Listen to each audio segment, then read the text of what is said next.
গল্পকথন by Kallol chapter 2 আপনাদের জন্য আমাদের আজকের পরিবেশনা সুনীল গঙ্গোপাধ্যায়ের গল্প মাংস। সকালবেলায় মেঘ ছিল, তাতে বাচ্চাদের মন খারাপ। আজ যেন বৃষ্টি না হয়, আজ যেন বৃষ্টি না হয়।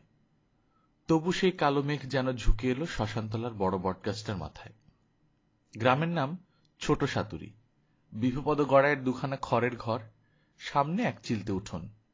সেই উঠোনে দাঁড়িয়ে তিনটে ছেলে মেয়ে, তারা আকাশের দিকে তাকিয়ে মেঘ তাড়াতে চাইছে। লেবু পাতা, গরম চা, দূরের বৃষ্টি, দূরে যা। মেঘ সেই শিশুদের কথা শোনে, তবে এত কাছে এসে কিছুটা বর্ষণ না হলে মেঘেরও তো মান থাকে না। প্রথমে ছিল গুমট, হঠাৎ হাওয়া উঠল সনসনিয়ে, বড় বড় ডালপালা উথাল পাথাল। তারপর গুরুগুরু গর্জন বলল, আসছি। এলো একেবারে বড় বড় ফোঁটায় ঝমঝমিয়ে। বড় জোর মিনিট 10। আবার আকাশ একেবারে ফর্সা, ঝলমলিয়ে দেখা দিল সূর্য, ঠিক যেন হাসছে। হাসবি তো, মাত্র মাস 2 আগেই ছিল বৃষ্টির জন্য কত হাহাকার, কত প্রার্থনা, কত ব্যাঙ মেরে উল্টে দেয়া, আর এর মধ্যেই আবার বলে কিনা বৃষ্টি চাই না। মানুষ বড় বিচিত্র। ও মেঘ আবার ফিরে আসবে। এখন শুধু এই বাচ্চাদের আবেদনে সরে গেল কিছুটা দূরে। আজ ওরা বেড়াতে যাবে। রাস্তাঘাট এমনি ঠিক ঠিকই কাদা।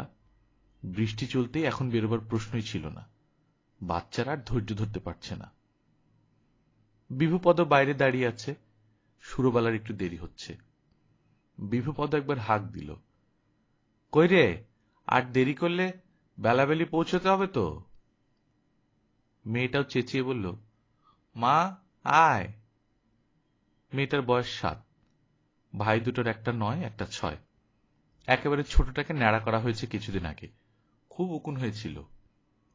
হাতে একটা পুটুলি নিয়ে বড় ঘরখানি থেকে বেরিয়ে এলো সুরবালা। দরজায় শেকল তুলে একটা ছোট্ট তালাও লাগালো। সুরবালার বয়স 30-এর এধারে ওধারে। ঢ্যাঙা চেহারা, অদ্ভুত নিথর ধরনের মুখ। সে মুখে রাগ, দুঃখ, আনন্দ, অভিসার কিছুই যেন ফোটে না। চাবিটা বিভুপদকে দিয়ে সে বলল, তাহলে চলা করো। একটু আগে পত্নীকে সে তাড়া দিচ্ছিল, এবার সে চাবিটা হাতে নিয়ে একটুক্ষণ চুপ করে দাঁড়িয়ে থেকে জিজ্ঞেস করল, সত্যি যাবি? সুরবালা বলল, হ্যাঁ, যাব ঠিক করেছি। বিভু আবার জিজ্ঞেস করল, ছেলে মেয়েদের নিয়ে যাওয়া? সুরবালা বলল, হ্যাঁ, চলুক ওরা। তিনটি বাচ্চা একসঙ্গে চেঁচিয়ে উঠল, আমরা যাব, আমরা যাব। ঠিক পাশাপাশি আর কোনো ঘর বাড়ি নেই।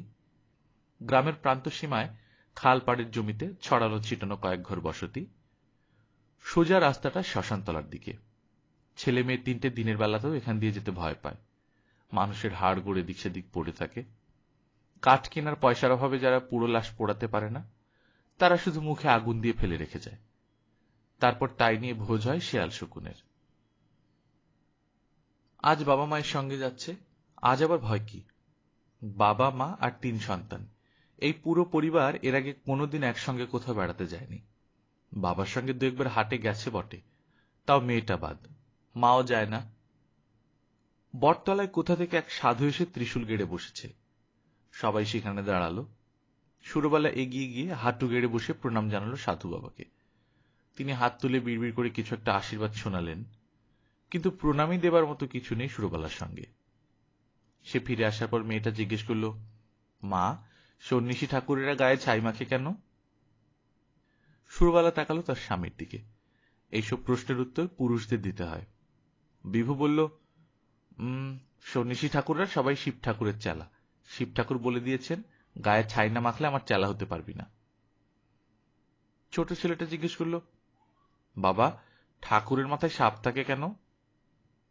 বিভু বলল, সাপ থাকে মানে এমনি সাপ থাকে। এখন চল তো তাড়াতাড়ি। ছেলে মেয়েরা দৌড়ে দৌড়ে অনেকটা এগিয়ে যায়, আবার তাদের ডেকে থামাতে হয়। এরপর রথতলা। এই অঞ্চলে মোটামুটি সম্পন্ন লোকেদের বাস। দোল দুর্গোৎসব হয় এখানেই। এক পাশে রয়েছে কয়েকটা ভ্যান গাড়ি। অনেক দূরের পথ, হেঁটে যাওয়া যেতে পারে বটে, তাতে ফিরতে ফিরতে ঢের রাত হয়ে যাবে। তাছাড়া বিকেলের আগেই গন্তব্যস্থানে পৌঁছাবার কথা। এক ভ্যান গাড়ির চালক পাশে দাঁড়িয়ে ছোট কাচের গ্লাসে চা খাচ্ছে। তার কাছে গিয়ে বিভুপদ সারা শরীর মুচড়ে বলল, ভালো আছো তো গোবিন্দদা? তোমার গাড়ি এখন ছাড়বে? গোবিন্দর সঙ্গে আগেই কথা বলে গেছে বিভুপদ। এ গাড়ি ভাড়া করার সামর্থ্য তার নেই। সনাতনপুরের হাট থেকে 10খানা গুড়ের নাগরি নিয়ে আসার অর্ডার আছে গোবিন্দর। এখান থেকে যাওয়ার পথে যদি প্যাসেঞ্জার না পায়, খালি গাড়ি যায়, তাহলে সে বিভুপদর পরিবারকে খানিকটা দূর পৌঁছে দেবে। গোবিন্দ যেন সে কথা ভুলেই গেছে। সে বলল, প্যাসেঞ্জার তো দেখছি না, গাড়ি ছাড়তে হবে, কিন্তু তোদের এতগুলোকে তো বিনি ভাড়া নিতে পারবো না। এত লোড থাকলে গাড়ি টানতে পরিশ্রম হয় না? বিভুপদ মুখ চুন করে চুপ করে রইল। গোবিন্দ বলল, অন্তত যা ন্যায্য ভাড়া হয় তার অর্ধেক তো দিবি, পার হেড 5 টাকা। বিভু বলল, ঠিক আছে দিব, একেবারে ছোটটারও কি? গোবিন্দ বলে, 15টা টাকাই দে। সে হাত বাড়ালো বিভুর দিকে। বিভু খুবই সংকুচিত ভাবে বলল, এখন তো দিতে পারবো না, পরে শোধ করে দেব, মা কালীর দিব্যি বলছি। গোবিন্দ ভারিক্কি চালে বলল, ধার? আজ নগদ কাল ধার। একবার দিলে ধার, এ পথে সে চলে না আর, কত দেখলাম। বিভু বলল, আমার কথা খেলাপ হবে না, মা কালীর কি রে বললাম তো। গোবিন্দ অবজ্ঞার সঙ্গে বলে, যা দিনকাল পড়েছে, লোকে ঠাকুর দেবতার কিরেও মানে না। নে ওঠ। বাচ্চাগুলো জুলজুল করে তাকিয়ে সব শুনছিল। এবার তারা লাফালাফি করে উঠে পড়ল ভ্যান গাড়িতে। সুশীল বয়সে বড়, সুতরাং স্থান নির্বাচনে তারই অগ্রাধিকার। সে একবার সামনে একবার পাশে দেখতে লাগলো কোনটা সুবিধাজনক। সুধা আর ছোটুকে পা ঝুলিয়ে বসতে দেয়া হলো না। তারা ভেতরে বসলো বাবু হয়ে। সুশীল তবু এর আগে কয়েকবার চলন্ত ভ্যানের সঙ্গে দৌড়ে দৌড়ে উঠে বসেছে, আবার চালকের তাড়া খেয়ে নেমেও পালিয়েছে। সুধা আর ছোটুর এমন সৌভাগ্যই প্রথম। হাঁটতে হয় না, অথচ রাস্তা পুড়িয়ে যায়। এ কি মজা! রাস্তা দিয়ে অন্য লোকেরা যাচ্ছে, তারা কেমন পিছিয়ে যাচ্ছে, তারপর আর তাদের দেখাই যায় না। তিনজনেরই এই প্রথম নিজেদের গ্রামের বাইরে যাওয়া। ওদের কাছে উন্মোচিত হচ্ছে নতুন জগৎ। এদিককার সব গ্রামের চেহারাই প্রায় এক। ওদের চোখে যেন বৈচিত্র্যের শেষ নেই। ওমা, দেখ দেখ, একটা তাল গাছের গা দিয়ে অন্য একটা তাল গাছ উঠেছে, একসঙ্গে দুটো গাছ। একটা কুকুর ওই বড় বড় পাখিগুলিকে তাড়া করে খাচ্ছে। ওগুলো কি পাখি? শকুন। শকুন বুঝি মাটিতে নামে? বাবা, কাঁধে দুখানা বাঁশ নিয়ে ওই লোকটা কোথায় যাচ্ছে? যাচ্ছে নিজের বাড়িতে। বাবা, ওই মন্দিরটা ভাঙা কেন? কেন আবার কি? ভেঙে গেছে তাই ভাঙা। একটু চুপ করে বস। ছোটটারই প্রশ্ন বেশি। সে চুপ করে থাকতে পারে না। একটু পরে আবার সে কিছু জানতে চায়। তাকে ধমকও খেতে হয় সেই জন্য। খানিক দূরে যাওয়ার পর গোবিন্দ জিজ্ঞেস করল, বাঘ ছেলে পুলে নিয়ে কোথায় চললি রে বিভু? বিভু বলল, যাব রণকালীপুর, মানে বউয়ের বাপের বাড়ি, কয়েকটা দিন থাকবে। গোবিন্দ বলল, বউয়ের বাপের বাড়ি মানে তো শ্বশুর বাড়ি, ছেলে মেয়েগুলির মামার বাড়ি? বাহ, ভালোই কাটাবি। মামা বাড়ির ভারী মজা, কিলচর নাই, মামা বাড়ি দুধ ভাত দুয়ারে বসে খাই। বিভু ঘরামির চেয়ে ভ্যান রিক্সা চালক গোবিন্দর সামাজিক অবস্থান খানিকটা উঁচুতে। তার কথায় সেই সুর ফুটে ওঠে। সুধার কোচড়ে বাঁধা ছিল মুড়ি, এখন 3 ভাই বোন খাচ্ছে। সুশীল ফিসফিস করে মাকে জিজ্ঞেস করল, মা, আমরা মামা বাড়ি যাচ্ছি, কতদিন থাকবো? সুরো তাকায় বিভুর দিকে। বিভু বলল, সে দেখা যাবে তখন, গাড়িটা লাফাচ্ছে, দেখিস মুড়ি পড়ে না যায়। সুধা জিজ্ঞেস করল, বাবা তুমি খাবে? বিভু বলল, না, তোরা শেষ কর। ছোট আবার প্রশ্ন শুরু করল, চিল আর শকুনের মধ্যে কে বেশি উঁচুতে ওড়ে? ওই মেয়েটা কাঁদছে কেন বাবা? মুশকি গরুর বাবা।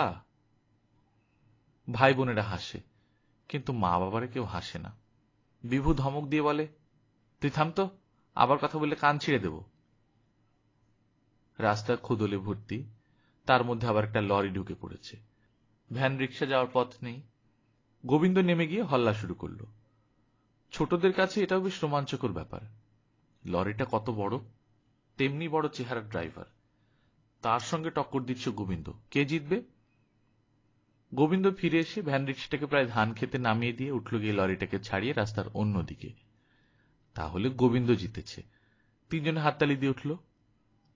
সুরো তার স্বামীর একেবারে ঘাড়ের কাছে মুখ নিয়ে নিচু গলায় জিজ্ঞেস করল, তুমি ওদের রেখে খাওয়াতে পারবে? বিভু বলল, ফ্যান ভাত ফুটিয়ে দেব, সে আর এমন কি কথা। সুরো বলল, এই সময় আলু সস্তা হবে, সুধাও একটু একটু পারবে, ওকে শুধু চুলা ধরাতে দিও না। সে তুমি চিন্তা করো না, বড়টাকে এবার স্কুলে পাঠাবো। সুধা জিজ্ঞেস করল, মা, তোর পুটুলিটাই কি? সুরো বলল, দুখানা শাড়ি। বকুনি খেয়ে একটু চুপ করে থাকা ছোট আবার ফস করে বলে উঠল, মামা বাড়িতে আমাদের কটা মামা? সুশীল এবার বলে উঠল, গেলেই তো দেখতে পাবি, বোকা। এরা কেউই আগে মামা বাড়িতে যায়নি, মামা বাড়ি নামক রহস্যময় জায়গা সম্পর্কে কিছু শোনেওনি। অদূরে সনাতনপুরের হাট। ভ্যান রিক্সা থামিয়ে গোবিন্দ জিজ্ঞেস করল, তোরা তো রণকালীপুরে যাবি বললি, এইখানে নেমে যা, বাদিকে রাস্তা, বেশি দূর না, বিভু মনে যেন থাকে।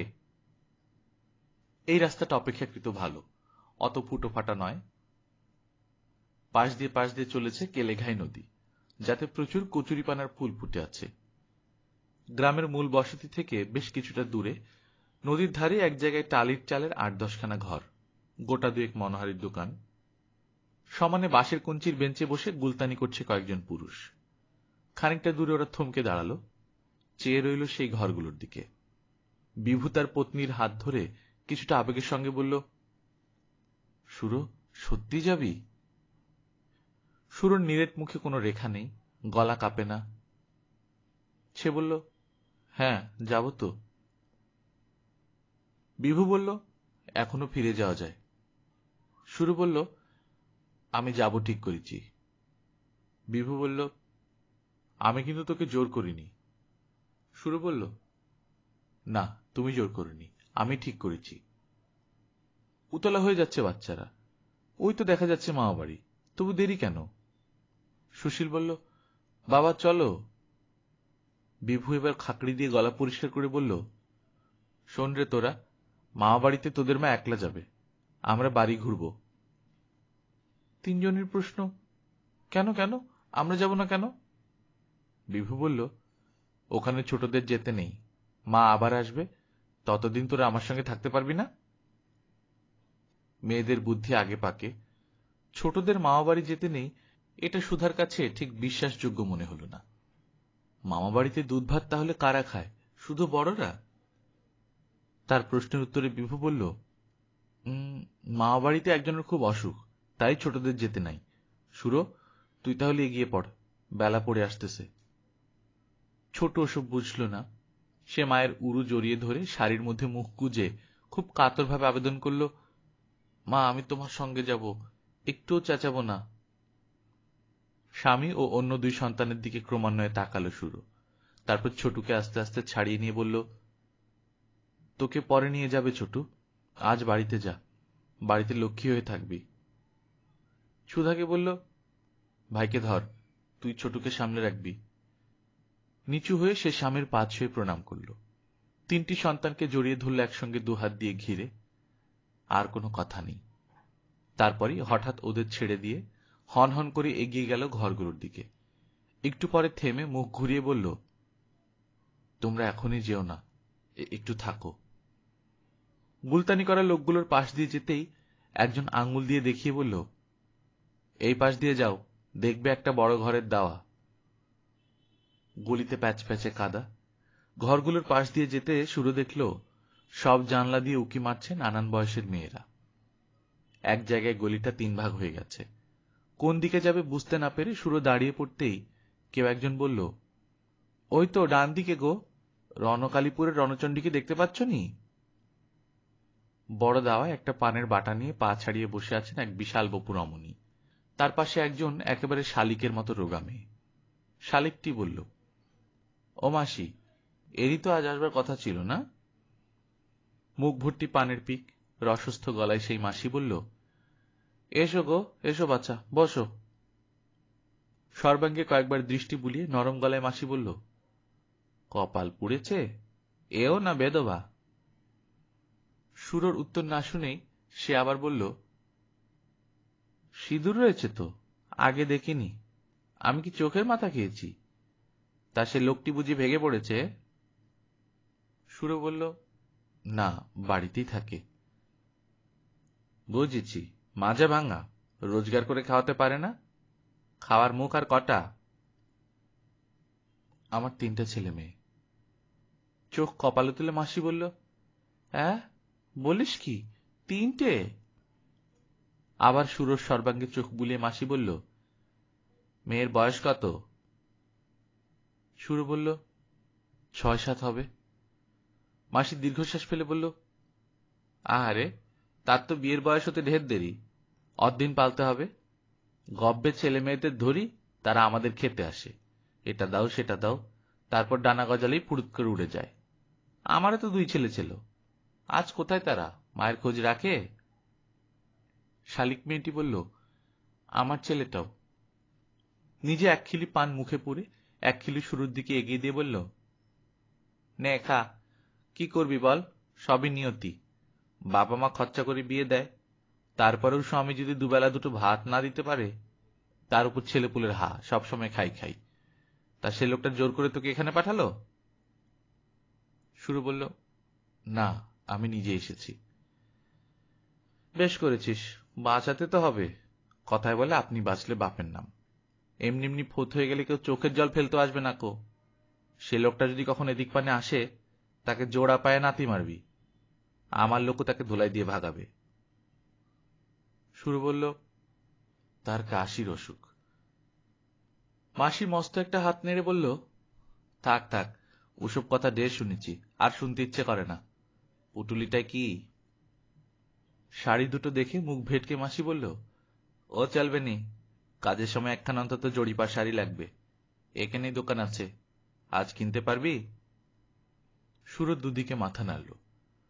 মাসি তাতে বিরক্ত না হয়ে বলল, ঠিক আছে ঠিক আছে, আমার কাছে পুরনো আছে 2-1খানা, তা দিয়ে কটা দিন কাজ চলে যাবে। এখানে বাবু খাওয়ার ব্যবস্থা যার যার নিজের, আমার কোনো দায় নেই। এই শেফালি তোকে বুঝিয়ে দেবে। তবে আজই তোকে ঘর দিতে পারবো না, থাকবি মোক্ষদার সঙ্গে। মোক্ষদার উদরি হয়েছে, কোনো খাওয়ার দ্রব্যই সহ্য হয় না। তার দারুণ মেজাজ খিটখিটে, আর মাসে একটু রস নেই। খদ্দেরদের সঙ্গেও মেজাজ দেখায়। 3-4 জন নালিশ করেছে আমার কাছে। বোঝো ঠেলা, ঠিক মতন যত্তাত্তি করবে না, তার উপর খ্যাটখ্যাট করবে। ছ্যা ছ্যা ছ্যা, খদ্দেরদেরই নাকি দোষ। খদ্দের হলো লক্ষ্মী, তাদের কোনো দোষ ধরতে আছে? মোক্ষদা আড়াল থেকে যদি শোনে তো শুনুক, তাকে আমি এবার তাড়াবো 2-3 দিনের মধ্যেই। দুষ্ট গরুর চেয়ে শূন্য গল অনেক ভালো। সে যদি তোর উপরেও চোপা করে, তুই কিচ্ছুটি বলবি না, মুখ বুজে থাকবি। যা বিহিত করার আমি করব। যা, এখন শেফালির সঙ্গে যা, ও ঘর দেখিয়ে দেবে। সুরো তবু বসে রইল মাসির মুখের দিকে চেয়ে। মাসি বলল, কি হলো, ওঠ, হাই ভাঙার সময় হলো, এবার খদ্দেররা আসবে। মাটির দিকে মুখ নিচু করে সুরো বলল, আমায় 200 টাকা দেবেন? এবার মাসির মুখের ভাব বদলে গেল একেবারে। মেজটা ভরা মুখে যেন আগুনের আঁচ। কড়া গলায় বলল, টাকা? কিসের টাকা? আমি বাপু তোমার পায়ে ধরে সেধে আনিনি, নিজে এসেছ, কামকাজ করতে চাও তো করো। আমার এখানে ফেলো করি মাখো তেল, রোজগার করবে খাবে। এখনো যার রোজগারই শুরু হলো না, সে টাকা চায় কোন মুখে? সুরো বলল, আমার আজই টাকার খুব দরকার। মুখ ঝামটা দিয়ে মাসি বলল, টাকার কার না দরকার, বল না, বিশ্ব সংসার কে না টাকার জন্য হ্যাঁ যাচ্ছে। আমি কি এখানে দান চত্বর খুলে বসেছি? তোমার বাপু এখানে যদি না পোষায় তুমি চলে যেতে পারো, আমি কারোকে ধরে রাখি না। সুরো বলল, ছেলে মেয়েগুলো বাইরে দাঁড়িয়ে আছে, ওদের হাতে কিছু না দিতে পারলে কাল ওদের কিছু খাওয়া জুটবে না। আরো কিছু ধমক দিতে গিয়ে থমকে গেল মাসি। তার চক্ষুতে ফুটে উঠল বিস্ময়। ছেলেমেয়েরা বাইরে দাঁড়িয়ে আছে, তাদের সঙ্গে এনেছিস? এ কেমন ধারা আক্কেল! এসব হলো পাপি তাপিদের জায়গা, গুন্ডা বদমাইশেরা ঘোরাফেরা করে। ছোট বাচ্চাদের এখান থেকে দূরে রাখতে হয়, এইটুকু অন্তত ধর্মজ্ঞান থাকবে। ওরে এখানকার রাক্ষসেরা 7 বছরের বাচ্চা মেয়েকেও খেয়ে ফেলতে চায়। সুরো বলল, দয়া করো, কিছু টাকা না পেলে। মাসি বলল, দয়া দয়া টয়া করলে সব কারবার চলে না। ওরে শেফালি, আমাকে একটু ধরতো। শেফালি এক হাত ধরে টেনে তুলল মাসিকে, তারপর মাসি নিজেই থপথপিয়ে চলে গেল ঘরের মধ্যে। মুখ নিচু করে বসে রইল সুরো। তার স্বামী তাকে জোর করে পাঠায়নি, সে নিজের ইচ্ছাতে এসেছে। এটা ঠিক কথা। বিভুর কাশ রোগ, তার শরীর দুর্বল হয়ে গেছে, মাঝে মাঝে গলা দিয়ে রক্তের ছিটে বেরোয়। সরকারি হাসপাতালের ওষুধ খেয়ে সারে না, তারা পুষ্টিকর খাদ্য খেতে বলে। শরীর দুর্বল, তাই ঘরামির কাজ আর ভালো পারে না বিভু। ইদানিং কাজ তেমন জোটেও না, তাকে ডাকে না কেউ। ইট সিমেন্টের কাজও শেখেনি বিভু। দিনের পর দিন বাড়িতে বসে থাকলে স্ত্রী সন্তানেরা খাবে কি? সুরো নিজে উপার্জনের চেষ্টা করেছে, মুড়ি ভাজা, লোকের বাড়িতে বাসন মাজা, ঘর পরিষ্কার করা। তার জন্য বাবুদের পাড়ায় যেতে হয়। তারা কেউ ঠিকা লোক চায় না, বাড়িতে থেকে সব রকম কাজকর্ম করবে, বাচ্চাদের গুমুট পরিষ্কার থেকে রান্না বান্না। তবে তো, তাও খোরাকির সঙ্গে মাত্র কয়েকটা টাকা, তাতে কি পোষায়? দিনের পর দিন এমন চলছে। নিজেরা তবু না খেয়ে আধ পেটটা খেয়ে চালিয়ে নিতে পারে, কিন্তু ছেলে মেয়ে তিনটে, ওদের খিদের কান্না সহ্য করা যায় না। ওদের এই পৃথিবীতে আনা হয়েছে, ওরা ইচ্ছে করে আসেনি, ওদের দোষ কি? ছেলেমেয়েরা ঘুমিয়ে পড়লে বিভু আর সুরো গালে হাত দিয়ে ভবিষ্যতের কথা ভেবে ভেবে কুল পায়নি।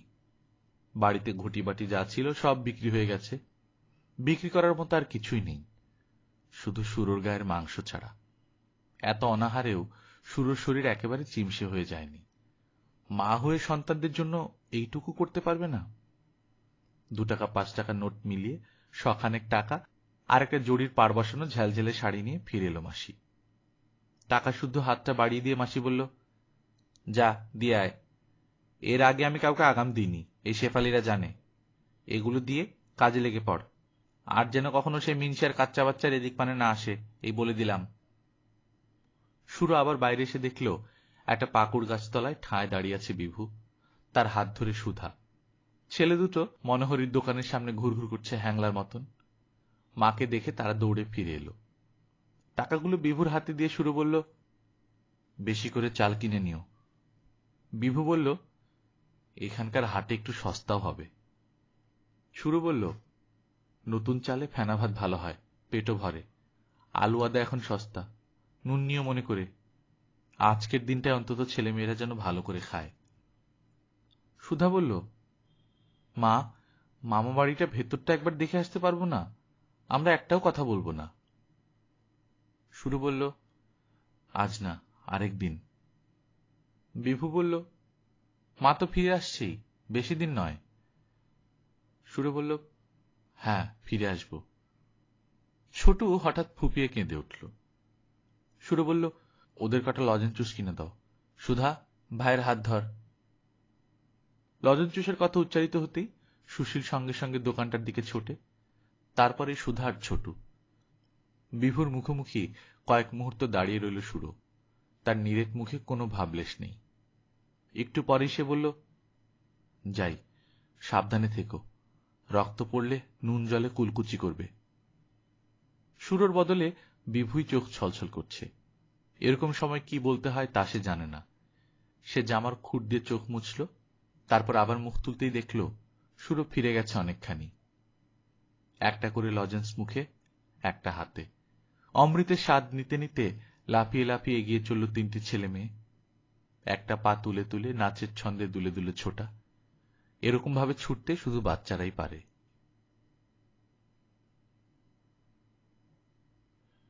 আপনারা শুনছিলেন গল্পকথন বাই কল্লোল চ্যাপ্টার 2। আমাদের আজকের গল্প ছিল সুনীল গঙ্গোপাধ্যায়ের মাংস। আপনারা যারা ছোট গল্প শুনতে চান তারা এই চ্যানেলে সাবস্ক্রাইব করতে পারেন। যারা প্রথমবারের মতো আসছেন, আমরা নিয়মিতভাবে গল্প দিয়ে যাচ্ছি, আশা করছি আপনাদের ভালো লাগবে। বেশি বেশি করে বই পড়বেন, নিজে ভালো থাকবেন, আশেপাশের মানুষদেরকে ভালো রাখার চেষ্টা করবেন। টাটা।